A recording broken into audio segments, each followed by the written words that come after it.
Selamat pagi. Assalamualaikum warahmatullahi wabarakatuh. Shalom, salve, salam kebajikan, namo buddhaya, rahayu, rahayu, rahayu. Yang saya sangat hormati Pak Khairul Tanjung, kawan saya lama. Begitu banyak orang penting ya. Saya bilang aja para hadirin sekalian ya, yang saya hormati. Kalau saya takut nanti saya lupa. Ya, ada Kementerian Keuangan, kekuatan kehadiran hari ini luar biasa. Jadi Bank Mandiri dan lain-lain. So saya kira Pak CT ya, para hadirin yang saya sangat hormati dan banggakan. Pertama-tama saya mengucapkan terima kasih Pak CT kepada jaringan CNBC atas undangan yang dibikin kepada saya. Ini sudah beberapa kali saya mau sampaikan beberapa hal. Terakhir sebulan lalu ya Pak Wahyu. Saya mau sampaikan hal-hal yang baru, mungkin yang lebih berguna, bermanfaat bagi para hadirin sekalian.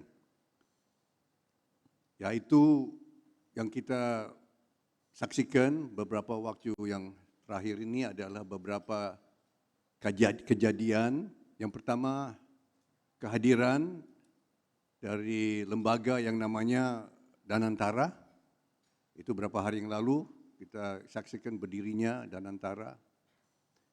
Saya bisa bersaksi bahwa berdirinya Danantara ini sebetulnya bagi Pak Prabowo sangat emosional. Kejadian emosional bagi beliau, bagi saya juga. Karena sesungguhnya Danantara ini adalah gagasan dari orang tua kami. 40 tahun lalu, tahun 80-an, terus 90-an. Sayangnya waktu itu pemerintah yang berkuasa belum begitu berkenan dengan gagasan orang tua kami. Tapi saya kira mungkin Tuhan yang tahu ya, yang terbaik untuk kita semua. 40 tahun kemudian anaknya, putranya Profesor Sumitro diberikan mandat oleh rakyat Indonesia dan diberikan kesempatan untuk mewujudkan cita-cita, impian dari orang tua kami. Dan Pak Prabowo emosional, dia emosional. Saya juga emosional. Kita diberikan kesempatan oleh Tuhan Yang Maha Kuasa untuk betul-betul berbuat yang menurut orang tua kami salah satu solusi untuk menanggulangi, mengentaskan kemiskinan, juga ketidakadilan yang dialami oleh sebagian dari rakyat Indonesia. So ini yang terjadi setelah saya ketemu dengan Pak Wahyu terakhir, kehadiran dari Danantara.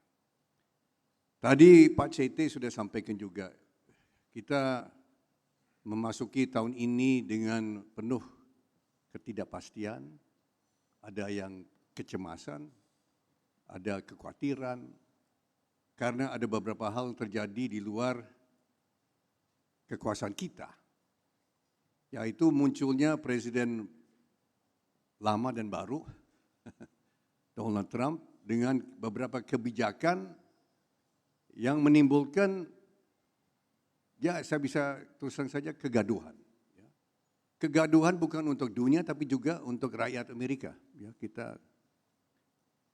nah ini, tapi sesungguhnya apa yang terjadi juga Pak CT, ada juga kejadian yang luar biasa.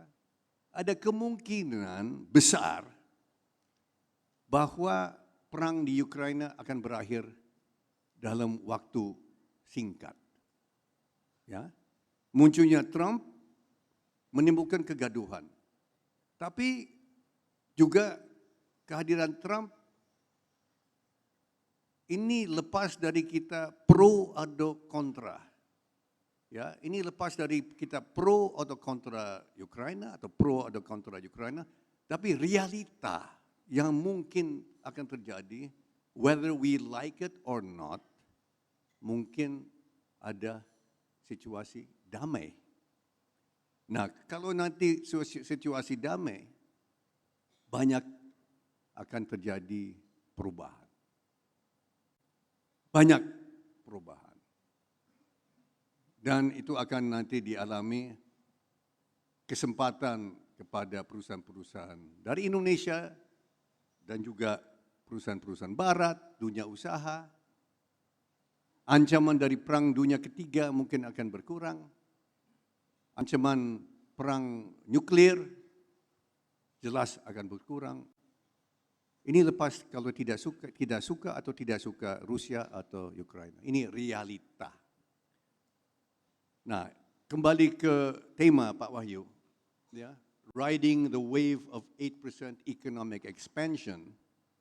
Saya mau koreksi sedikit tadi.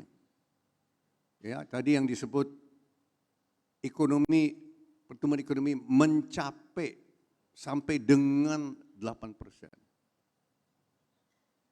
Harapan Pak Prabowo, saya dan kawan-kawan dalam lingkaran presiden adalah melampaui. We want to surpass 8%. Kita akan melebihi 8%. 8% itu minimal Pak CT.